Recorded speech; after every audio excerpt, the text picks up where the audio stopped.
Hello everyone, ఇలాంటి videos ముందుగా కావాలి అనుకుంటే వెంటనే మా ఛానల్ని సబ్స్క్రైబ్ చేసుకోండి. అప్కమింగ్ రివ్యూలోకి వెళ్ళిపోదాం. ఎపిసోడ్ స్టార్ట్ అవ్వగానే ప్రభావతి భయపడుతున్నట్టే బాలు ఇంట్లో ఉండగానే మౌనిక అత్తింటివారు కారుని ఇంటి ముందు ఆపుతారు. ఒక్కసారిగా ప్రభావతి షాక్ అయిపోతుంది. నీలకంఠ, తన చెల్లెలు భాగ్యం, ఇటువైపు మౌనిక, సంజయ్ కారు దిగుతారు. ఇక బాలు వాళ్ళ వైపు చూస్తూ వెళ్ళబోతూ ఉంటే, ఆగండి, ఎక్కడికి వెళ్తున్నావు? చెల్లెలు ఫంక్షన్ పెట్టుకొని అన్న ఇలా వెళ్ళడం ఎంతవరకు కరెక్ట్ అని అంటారు సంజయ్. అంటే అల్లుడు గారు, మీరే చెప్పారు కదా అని అంటుంది ప్రభావతి. మరి మేము చెప్పినప్పుడు ఈ రౌడీ ఇక్కడే ఉండడం ఏంటి? వెళ్ళిపోవాలి కదా. కావాలనే కారు క్లీన్ చేస్తున్నట్టు ఇక్కడ మేము వచ్చేదాకా వెయిట్ చేస్తున్నాడేమో అని అంటారు నీలకంఠ. చూడండి, నా చెల్లెలు మౌనిక ఫంక్షన్, నేను ఉండకూడదని మీరు రూలు పెట్టారు. నేను వెళ్ళిపోతున్నాను, నేను ఇంట్లో లేను, బయట ఉన్నాను, వెళ్తున్నాను అని చెప్పి బాలు వెళ్ళబోతూ ఉంటే, ఆగు బావా, ఎక్కడికి వెళ్తావు అని అంటారు సంజయ్. ఇదేంటి అల్లుడు గారు ఇలా బాలుని ఆపుతున్నాడు? వాడుంటే వీళ్ళతో గొడవ పడతారు. బాబు మీరు అనగానే, ఎక్కడికి వెళ్తావు? ఫంక్షన్ అయ్యేదాకా ఇక్కడే ఉండాలి. నువ్వు ఉంటేనే కదా ఈ ఫంక్షన్కి మజా ఉంటుంది అని అంటారు సంజయ్. సరిపోయింది, ఇక వీడుంటే ఫంక్షన్ అయినట్టే, కొరివితో తలగొక్కున్నట్టే అని చెప్పి అనుకుంటుంది ప్రభావతి. ఇక సత్యం చాలా సంతోషపడుతూ ఉంటారు. బావగారు, చెల్లమ్మ, అలాగే మీ చెల్లెలి గారిని ఇప్పుడే చూడ్డం, అందరూ సంతోషంగా లోపలికి రండి. బాలు నువ్వు కూడా రారా అనగానే, అది కాదు నాన్న అని అంటారు. చూడు, మౌనిక అత్తింటి వారే ఏమీ అభ్యంతరం చెప్పనప్పుడు నీకేమైంది, నువ్వు రా అని చెప్పి బాలుని ప్రేమగా లోపలికి తీసుకువస్తారు సత్యం. ప్రభావతికి మాత్రం టెన్షన్గా అనిపిస్తుంది. ఇక మీనా చాలా సంతోషపడుతూ ఉంటుంది. మౌనిక చాలా అంటే చాలా ఆనందంగా బాలుని చూస్తూ ఉంటుంది. మౌనిక, ఎలా ఉన్నావురా? అలా అడగను, ఎందుకంటే నువ్వు సంతోషంగానే ఉన్నావు అని అంటారు బాలు. ఎందుకు సంతోషంగా ఉండదు? ఈ ఇంటిని చూస్తే, మా ఇంటిని చూస్తే పెట్టి పుట్టుండాలి. మా అన్నయ్య నిజంగా తన కొడుకు ప్రేమించాడని చెప్పి మీ కూతుర్ని పైసా కట్నం లేకుండా పెళ్లి చేసుకున్నాడు. కానీ మీరే ఈ ఏర్పాట్లని ఈ ఇంట్లో ఎలా చేశారో అని అంటుంది ఇక నీలకంఠ వాళ్ళ చెల్లెలు. ఇక బాలు, అయ్యో మీరు ఇంత టిప్పుటాపుగా ఉన్నారు, ఎక్కడి నుండి వస్తున్నారు అని అంటారు. నేనెక్కడి నుండి వస్తున్నది పక్కన పెట్టు, నీ వల్ల పెద్ద గొడవలు పెళ్లిలో జరిగాయంట, అప్పుడు నేను లేను అనగానే, మీరు ఉంటే నన్నేం చేసేవారు? తల తీసి మొలకేసేవారా అని అంటారు బాలు. అమ్మో, వీడి గొడవ స్టార్ట్ అయిపోయింది. అయ్యో భాగ్యం గారు, మీరుంటే ఇంకా కలగా ఉండేదని మా అబ్బాయి అంటున్నాడు, అంతే అని అంటుంది ప్రభావతి. సరే, ఇప్పుడు అవన్నీ ఎందుకు కానీ మా సంజుకి కాలు కడగాలి. ముగ్గురు బావమరుదులు ఉన్నప్పుడు ఇంట్లోకి తెచ్చినప్పుడు కాళ్ళు కడగాలని మీకు సాంప్రదాయం తెలీదా అనగానే, అది పెళ్లిలో చేస్తారు కదా, ఇదెక్కడ సాంప్రదాయం అనగానే, అదెక్కడ సాంప్రదాయం కాదు, నా మేనల్లుడు నువ్వు బయటికి వెళ్తూ ఉంటే లోపలికి తెచ్చాడు. అలాంటి నా మేనల్లుడికి బావగా నువ్వు ఖచ్చితంగా కాలు కడిగి నెత్తి మీద చల్లుకోవాలి కదా, అంత మంచి బావమరిది ఉన్నప్పుడు అని అంటుంది భాగ్యం. సరే, టెక్కు భాగ్యం గారు, మీకు ఈ పేరు కరెక్ట్గా సరిపోతుంది, కాలే కదా, కడిగేస్తాను అనగానే, ఒరే బాలు అని అంటారు సత్యం. నాన్న, కాలు కడిగితే తప్పేముంది? మీనా కుర్చీ అయ్యి. మీనా ఆగు. మనోజ్ కుర్చీ అయ్యిరా బావకి అని అంటారు బాలు. ఇక మనోజ్ కుర్చీ వేస్తారు. ఒరే రవి కూర్చోపెట్టు బావగారికి అని అంటారు బాలు. ఇక రవి వాళ్ళ బావని కూర్చోపెడతారు. నాన్న, అమ్మకి వీళ్ళు కోటీశ్వర్లని చెప్పి చాలా హ్యాపీగా ఫీల్ అవుతుంది. ఇప్పుడు నేను లక్ష్యావతికి సంతోషకరమైంది చేస్తాను, అలాగే బావకి సన్మానం చేస్తాను అని అంటారు బాలు. ఇక మౌనిక, ఏంటి అన్నయ్య ఇంత సంతోషంగా ఉన్నారు? నిజం చెప్పాలంటే ఇలాంటి వాడి కాలు నా అన్న పట్టుకోకూడదు. వీడు నన్ను పెళ్లి చేసుకుని ఎంత టార్చర్ చేస్తున్నాడో నాకే తెలుసు. కానీ అదే విషయం మా బాలు అన్నయ్యకి తెలిస్తే ఆ కాలు తీసుకెళ్ళి నెత్తి మీద కూర్చోబెట్టుకుని నరికేస్తాడు. అలాంటివాడు మా బాలు అన్నయ్య. ఈ ఫంక్షన్ తొందరగా అయిపోతే ఇంటికి వెళ్తాను, అక్కడ ఎన్ని కష్టాలున్నా భరిస్తాను అని చెప్పి అనుకుంటుంది మౌనిక. ఇక బాలు వంటగదిలోకి వెళ్తాడు. వేడివేడిగా నీళ్ళని కాగపెడతాడు బాలు. మీనా, ఇందాక తెచ్చిన మంచి సెంటు అలాగే సబ్బు తీసుకురా అనగానే, అవన్నీ ఎందుకు అబ్బాయి అని అంటుంది భాగ్యం.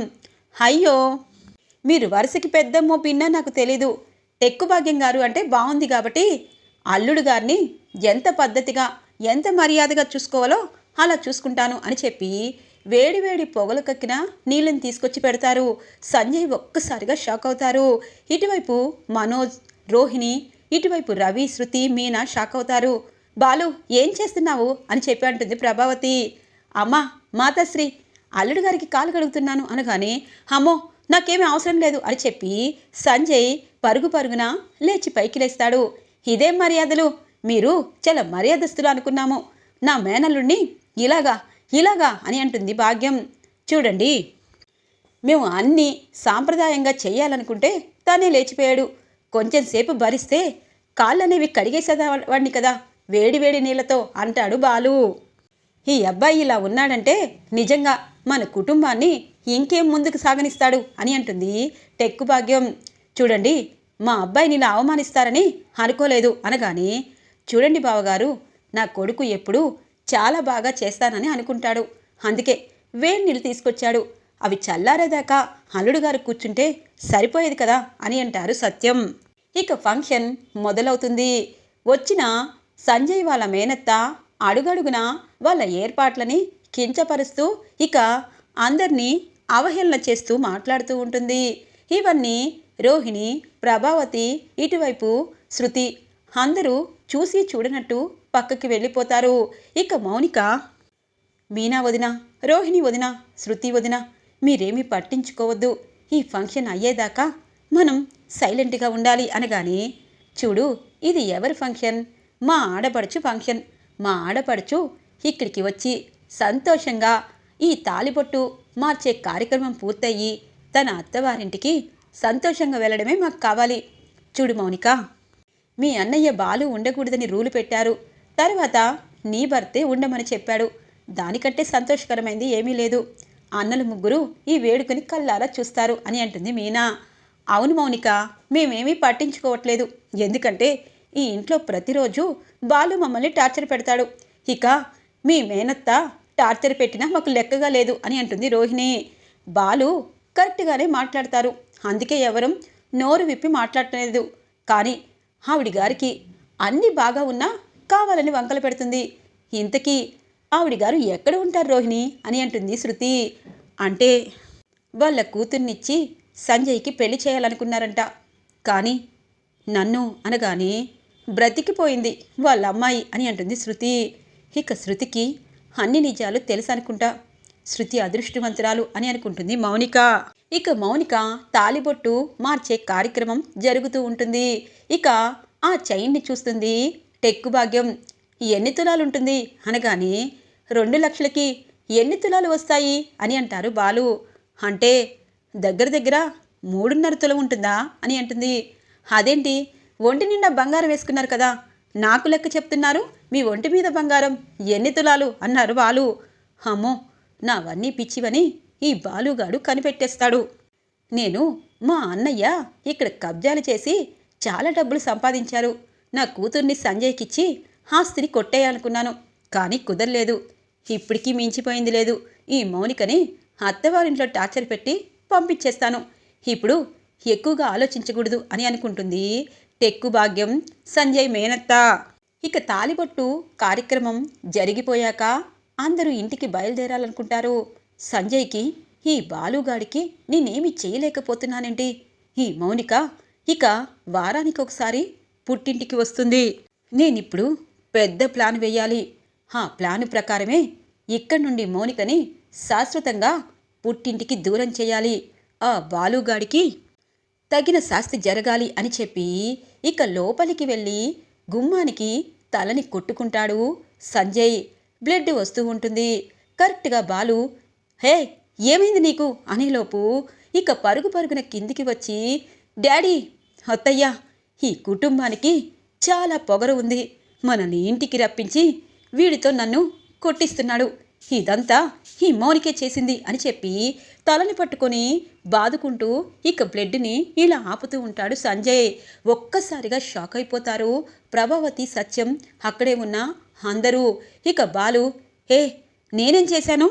నేను వచ్చేసరికే నీ తలకి గాయమైంది, అడగాలనుకునేలోపు నువ్వు అనగానే, ఒరే బాలు, రౌడీ, కోట్లకు అధిపతి అయినా నా కొడుకుని చంపాలని చూస్తావా? అసలు మీదేం ఫ్యామిలీ?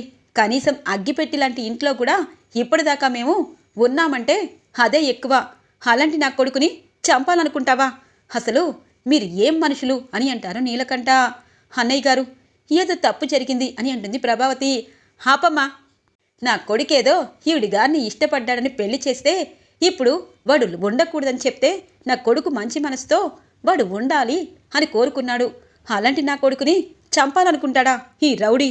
పోలీస్ స్టేషన్లో పెట్టిస్తాను అని అంటారు నీలకంఠ. ఇక ఇటువైపు వాళ్ళ మేనత్త, అమ్మో ఇదేం ఫ్యామిలీరా, ఈ రౌడీ వాడు వచ్చినప్పటి నుండి సంజయ్ని ఇరుకుని పెట్టాలనుకుంటున్నాడు. వేడి నీళ్ళు తెచ్చి కాల్చేలా చేశాడు. ఇప్పుడేమో వాడి తల పగలకొట్టి వాడిని చంపాలనుకున్నాడు అని చెప్పి అంటూ ఉంటుంది వాళ్ళ అత్తయ్య. ఇక మనోజ్, ఒరే, ఇంట్లో వాళ్ళతో గొడవ పడతావు, ఆఖరికి మౌనిక భర్తని కూడా వదలట్లేదా అని అంటారు. ఇక శృతి, ఏంటి బాలు ఇలా చేశావు? అయినా సంజయ్ ఇప్పుడు మారిపోయాడని మౌనిక చెప్పింది కదా, ఇంకా ఎందుకు కోపం అని అంటుంది శృతి. ఇక మౌనికకి ఏం చెయ్యాలో అర్థం కాదు. ఇదంతా ఈ సంజునే చేశాడు. మా అన్నయ్య ఏ తప్పు చేయలేదు, కానీ ఇంత క్రూరంగా ఎలా ఆలోచిస్తున్నాడో అని అనుకుంటుంది మౌనిక. ఇక సత్యం అంటారు, బాలు, ఎందుకు ఇలా చేశావు? నువ్వు ఈ ఫంక్షన్లో అందరికీ హడావుడి చేసి సంతోషంగా నీ చెల్లి ఫంక్షన్లో సంతోషపడతావనుకున్నాను, కానీ నువ్వు లేకుండా ఉండాలని ప్రభా ఎన్నిసార్లు చెప్పినా నేను బాధపడ్డాను. కానీ ఇలా చేస్తావని కనీసం కొంచెం కూడా అనుకోలేదు. అయినా ఎందుకు బాలు, ఎందుకు? ఒకవేళ అల్లుడుగారు తప్పు చేస్తే అందరి ముందు నిలబెట్టు, కానీ ఇలా దూరంగా తీసుకువెళ్ళి చంపాలని, దెబ్బలు కొట్టాలని, భయపెట్టాలని చూడకూడదు అని అంటారు సత్యం. నాన్న, నేనెందుకు అలా చేస్తాను? ఈ సంజయ్యే కావాలని నాపై పగపట్టి ఈ ఇంట్లో ఏదో సృష్టించాలని ఇది చేశాడు. చెప్పరా అనగానే, అన్నయ్య, నువ్వేంటి అన్నది మా అందరికీ తెలుసు. నా భర్తపై నీ కోపం ఉండొచ్చు, కానీ ఇలా రక్తం వచ్చేటట్టు గుమ్మానికి తల పగలగొట్టకూడదు అనగానే, చాలు, మీ అన్నా చెల్లెలా బంధం చాలు. నిన్ను ప్రేమించి పెళ్లి చేసుకున్నందుకు నాకు తగిన బుద్ధి చెప్పావు. నువ్వు నీ పుట్టింట్లోనే ఉండు. బాలుకి నాకు నిన్నిచ్చి పెళ్లి చేయడం ఇష్టం లేదు. ఇప్పుడు తాలిబొట్టు మార్చే కార్యక్రమం 16 రోజుల పండుగ కూడా జరిగేలోపు నన్ను చంపేయాలనుకుంటున్నాడు. ఇలాంటి అన్న దగ్గరే ఉండు అని అంటారు సంజయ్. బాబు, నీ కాళ్ళు పట్టుకుంటాను. అల్లుడు అయినా కొడుకువైనా నువ్వు, వాడి గురించి తెలుసు కదా అనగానే ఇంతలో నీలకంఠ అంటారు, సరే, ఈ రౌడీ గురించి మాకు బాగా తెలుసు, అందుకే ఇలాంటి ఫంక్షన్లకి మాకు పిలవద్దు. మీ కూతురు ఉందని కూడా మర్చిపోండి. మీకు ఎప్పుడైనా చూడాలనిపిస్తే నా గుమ్మానికి మీరు రండి. ఈ బాలు మాత్రం ఎప్పటికీ నా గుమ్మం తొక్కకూడదు, అలాగే ఇక్కడికి నా కోడలు ఎప్పటికీ రాకూడదు అని చెప్పి పదండి అని చెప్పి నీలకంఠ ఇక సంజయ్, మౌనికని, తన చుట్టాలని అందరినీ తీసుకుని వెళ్తూ ఉంటారు. ఇటువైపు సత్యం అలాగే ప్రభావతి బాధపడుతూ ఉంటారు. బాలుకు మాత్రం ఏదో డౌట్గా ఉంటుంది. మీనా, వాడు ఖచ్చితంగా మౌనికని టార్చర్ చేస్తున్నాడు. ఇప్పుడు నేను కనిపెడతానని అలా కావాలని తనకు తనే గుమ్మానికి కొట్టుకున్నాడు అని అంటాడు బాలు. ఏమండి, మీరు చెప్పింది నిజం కావచ్చు, కానీ ఇది ఫంక్షన్, ఇలా ఎందుకు చేస్తాడు అని అంటుంది. మీనా, నువ్వు కూడా నన్ను అనుమానిస్తున్నావా? అంతేలే, ఇంటిల్లి పాది మంచివారు, నేను నిజం చెప్పినా చెడుగా మిగిలిపోతున్నాను అనగానే ఇక ప్రభావతి అంటుంది, నాయనా, నీకొక దండం. ఎందుకంటే ప్రతిరోజు ఇంట్లో వాళ్ళ మీద నోరేసుకొని పడతావు. ఇప్పుడు నీ చెల్లి అనుకొని ఆ చెల్లిని శాశ్వతంగా ఇంటికి రానివ్వకుండా చేశావు. ఇది నీ నిర్వాకం. ఎప్పుడూ మీ కొడుకుని వెసుకుని కోసుకుని వస్తారు కదా, 2,50,000 కష్టం చేసి నిద్ర మానేసి నా భర్త తెచ్చాడని రూల్ చేశావు కదా, ఇప్పుడేమంటావు? ఇంటి ఆడపడుచు శాశ్వతంగా ఇంటికి రాకుండా చేసాడే నీ మొగుడు అని అంటుంది ప్రభావతి. అమ్మ సర్పావతి, అవకాశం దొరికింది కదా, కొడుకు ఏ తప్పు చేయకపోయినా అన్ని నేరాలు వేసుకొని ఆ నేరాలకి కనీసం శిక్ష వేయించుకుని ఉన్నాడు. కానీ ఒకటి మాత్రం నిజం, వాడిని మాత్రం నేను వదలను. మౌనికని వాడు టార్చర్ చేస్తున్నాడు అని అంటారు బాలు. ఇక అందరూ బాలు వైపు కోపంగా చూస్తూ ఉంటారు. ఇది ఇలా ఉండగా మౌనికని తీసుకుని ఇంటికి వస్తారు. ఇక నీలకంఠ, సంజయ్, అలాగే ఇటువైపు టెక్కు భాగ్యం. ఇక మౌనిక ఆగండి అని అంటుంది. అమ్మ మౌనిక అని అంటారు వాళ్ళ అత్తగారు. అత్తయ్య, ఈ గంజాయి వనంలో తులసి మొక్కలాగా మీరొక్కరే ఉన్నారు, కానీ ఇక్కడ ఉన్న వాళ్ళంతా ఇంతగా డ్రామాలాడతారని నాకు తెలీదు అని అంటుంది. ఏయ్, ఏం కూస్తున్నావు అని అంటారు. ఇక సంజయ్, ఎందుకు మా కుటుంబం అంటే మీకు అంత పగ?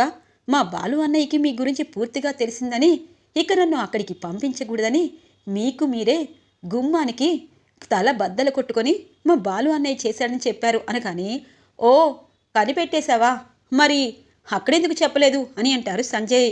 అక్కడ చెప్తే నా కుటుంబం నిన్ను చంపేస్తారని అనగానే, ఏంటే ఎక్కువగా వాగుతున్నావు అని చెప్పి ఇక గోడకేసి కొడతాడు సంజయ్ మౌనికకి. ఇటువైపు నీలకంఠ, ఒరే సంజయ్, నువ్వు నాటకం ఆడావో నిజమో మాకు తెలీదు, కానీ ఆ ఇంటికి ఇంకొకసారి మమ్మల్ని తీసుకువెళ్ళొద్దు అని అంటారు నీలకంఠ. అవునరా బాబు, ఒక్క నిమిషం కూడా ఉండలేకపోయాము అని చెప్పి అంటూ ఉంటుంది. ఇక మౌనికని పైకి లేపుతుంది వాళ్ళ అమ్మగారు. అత్తయ్య, ఎందుకు ఆపుతున్నారు? చంపేయండి, చంపితే ఈ రోజుతో నా ప్రాణం పోతుంది, అంతకంటే మీకేం తెలుసు అని అంటుంది మౌనిక. అదే కదే నా బాధ, నువ్వు చస్తే ఆ బాలుగడిపై పగ ఎలా తీరుతుంది? అందుకే నిన్ను టార్చర్ పెడుతున్నట్టు వాడికి తెలియాలని గాయపరుచుకొని వాడి మీద నెట్టేశాను. ఇప్పుడు అక్కడ ఉన్న వాళ్ళందరికీ బాలు చెడ్డవాడు, నేను మంచివాడిని, కానీ బాలుకొక్కడికే నా గురించి పూర్తిగా తెలిసింది. నువ్విక్కడ కష్టాలు పడుతున్నావని వాడికి మాత్రమే తెలిసింది. ఇప్పటి నుండి వాడికి టైం స్టార్ట్ అవుతుంది. నా మీద ఖచ్చితంగా కన్నేసి ఉంచుతాడు. అప్పటి నుండి నీకు సినిమా చూపిస్తాను అని అంటారు సంజయ్. ఛీ, ఒక ఆడపిల్లని పెళ్లి చేసుకొని ఇంకొక మగవాడిపై పగ తీర్చుకోవాలని ఇలా నీచంగా మాట్లాడుతున్నందుకు నాకే సిగ్గేస్తుంది అని చెప్పి మౌనిక అక్కడి నుండి వెళ్ళిపోతుంది. అవునే, నువ్వు సిగ్గుపడాలి, వాడొచ్చి కుమిలిపోవాలి, అప్పుడే కదా నేను సాటిస్ఫాక్షన్ అయ్యేది అని చెప్పి అనుకుంటారు. ఇక ఇటువైపు సంజు. తెల్లగా తెల్లవారుతుంది. ఇక ప్రభావతి అలాగే సత్యం హాల్లో కూర్చుని ఉంటారు. ఇటువైపు రోహిణి, అటువైపు మనోజ్, ఇక రవి, అలాగే శృతి అందరూ హాల్లోకి వస్తారు. ఇక మీనా తన పనులు తను చేసుకుంటూ ఉంటుంది. ఏంటి అందరూ గుళ్ళో దర్శనంలాగా లైన్లో నిల్చున్నారు, ఏమైంది అని అంటారు బాలు. నీకోసమే ఎదురు చూస్తున్నాం నాయనా అని అంటుంది ప్రభావతి. ఇంకా నన్ను ఎలా తిట్టాలి, ఎలా అవమానించాలని అనుకుంటున్నావా అని అంటారు. అదంతా పక్కన పెట్టు, నెల చివర అయిపోయింది, మనోజ్కి ఉద్యోగం లేదు, ఇక రవిగాడు హోటల్ పెడుతున్నాడు, అలాగే నా కోడలు 5,000 ఇచ్చింది, తన భర్త ఖర్చులు చూసుకుంటుంది, ఇంట్లో అన్నీ నిండుకుంటున్నాయి అని అంటుంది ప్రభావతి. ఓ అదా సంగతి అని అంటారు ఇక బాలు. ఇక మీనా, ఏమండి పూలకి కూడా డబ్బులనేవి కొంచెంగా వస్తున్నాయి అనగానే, అవును మీనా, డబ్బుకు మాత్రం నేను అందరికీ కావాలి. ఒరే లక్షల మింగినోడా, పార్లరమ్మా పార్లర్లో చక్కగా డబ్బులు సంపాదిస్తుంది, కనీసం అక్కడికి వెళ్ళైనా పని చూసుకోవచ్చు కదా అని అంటారు. ఇక బాలు నా భర్త సంగతి నీకు అవసరం లేదు అనగానే, ఈ ఇంట్లో ఎందుకు ఉన్నావు పార్లరమ్మా, ఈ ఇంట్లో అందరూ ఉన్నారు, అక్కడ సర్పావతి ఖర్చులన్నీ నాకు చెప్తుంది, మరి నీ భర్త గురించి ఇలా పోరాడుతున్నావు కదా, తనని అలాగే ఉంచుతావా, లేకపోతే మీనాకి అసిస్టెంట్గా ఇంకొక బండి పెడతాను, ఆ బండి దగ్గరైనా నించోరా, బుద్ధొస్తుంది అని అంటారు బాలు అని అంటారు. ఇక సత్యం, నాన్న ఎందుకు నాన్న, వీణ్ణి మొప్పొద్దులా చక్కగా తిండి పెట్టి ఇలా గంగిరెద్దులా తయారు చేసి 1000 రూపాయలు ఇచ్చి వీడు తిరుగుతాడు, ఈవిడి గారికి ఏదైనా ఫంక్షన్ వచ్చినా ఏదైనా కష్టం వచ్చినా నాకు నా భార్యకి చెప్తుంది, మరి ఇప్పుడు ఇంటి ఖర్చు మొత్తం నేను ఇస్తానో ఇవ్వనో పక్కన పెట్టండి, చెల్లికి 2,50,000 కష్టమో నష్టమో ఊర్చి మార్చి ఇచ్చాను, ఇప్పటి నుండి పూలమ్మి కూడా ఆ పూలకి మళ్ళీ పెట్టుబడి పెట్టాలి, నేను కూడా ఒక నెల రోజులయ్యాక ఇవ్వగలుగుతాను, 2,50,000 ఇచ్చినందుకు కాదు, నేను కూడా ఆర్థికంగా కొంచెం స్థిరపడాలి కదా అని అంటారు బాలు. ఇక శృతి అంటుంది, నేను ఇస్తాలే అనగానే, ఆగు శృతి, నువ్వెందుకు ఇస్తావు? ఇక్కడ పెద్దవాళ్ళు మన మీద ఉన్నారు, వాళ్ళకే లేనప్పుడు మనకెందుకు అని అంటారు రవి.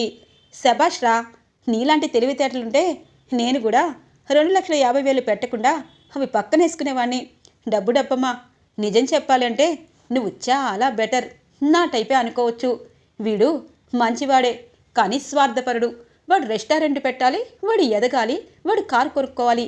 ఇక వీడున్నాడు చూడు, లక్షలు మింగినోడు. వీడికి ఊరికినే కూర్చొని లగ్జరీగా బ్రతకాలి. చదువుకున్నానని పేరు చెప్పి మంచి ఖరీదైన తిండి తిని మంచి ఖరీదైన బట్టలు వేసుకొని ఒళ్ళు వంగకుండా ఇంట్లోనే ఉండాలి. ఇది వీళ్ళిద్దరి భాగవతం.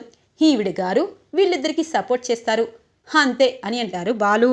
అంటే మేము ఇంటి నుండి వెళ్ళిపోవాలా అని అంటుంది రోహిణి. అమ్మ రోహిణి, మీరెందుకు వెళ్తారు? వెళ్తే గిల్తే ఈ మీనా బాలునే వెళ్తారు అని చెప్పి అంటుంది ప్రభావతి. చూడు ప్రభావతి, మనకి 3 పూట్ల భోజనం వెళ్ళి మన ఇంట్లో అప్పుడప్పుడు పెద్ద పెద్ద ఫంక్షన్లకి డబ్బు పెట్టడానికి ఖచ్చితంగా నా కొడుకు బాలు ఉండాలి. కానీ నీ కొడుకు అవన్నీ చేస్తాను అని చెప్పించు, ఇప్పుడే బాలుని మీనాని బయటికి పంపిస్తాను అని అంటారు సత్యం. అంటే వాడికి ఇప్పుడు ఉద్యోగం లేదు కదా అనగానే, మరి డబ్బులిచ్చినవాడు ఎంత గర్వంగా మాట్లాడతాడు? ఉద్యోగం లేనివాడు అణిగిమణిగి ఉండాలి. నువ్వు బాలు దగ్గర డబ్బులు తీసుకొని వాడికి మేపుతూ ఉంటే వాడెందుకు ఊరుకుంటాడు అని అంటారు సత్యం. ఏమో అవన్నీ నాకు తెలీదు. ఎలాగైనా సాయంత్రానికి అన్ని సరుకులు తీసుకురండి. ఏ మీనా, నువ్వేంటి ఖాళీగా కూర్చున్నావు అనగానే, నేను ఖాళీగా కూర్చోలేదత్తయ్య, అన్ని పనులు చేసి పూలు అమ్మడానికి వెళ్తున్నాను అని చెప్పి మీనా వెళ్ళిపోతుంది. అది నా భార్య అంటే, ఇంట్లో అన్ని పనులు చేసి ఇక తన పని తను చేసుకుంటుంది. ఇక్కడ ఉన్న వాళ్ళందరూ తన కష్టం మీద ఆధారపడి మా మీద పడి ఏడుస్తారు. ఇదెక్కడ న్యాయమో అని అంటారు బాలు. ఈరోజు ఎపిసోడ్లో ఇంట్రెస్టింగ్గా ఎండ్ అవుతుంది ఫ్రెండ్స్. రాబోయే ఎపిసోడ్స్ కోసం మా ఛానల్ని సబ్స్క్రైబ్ చేసుకోండి. Thanks for watching friends.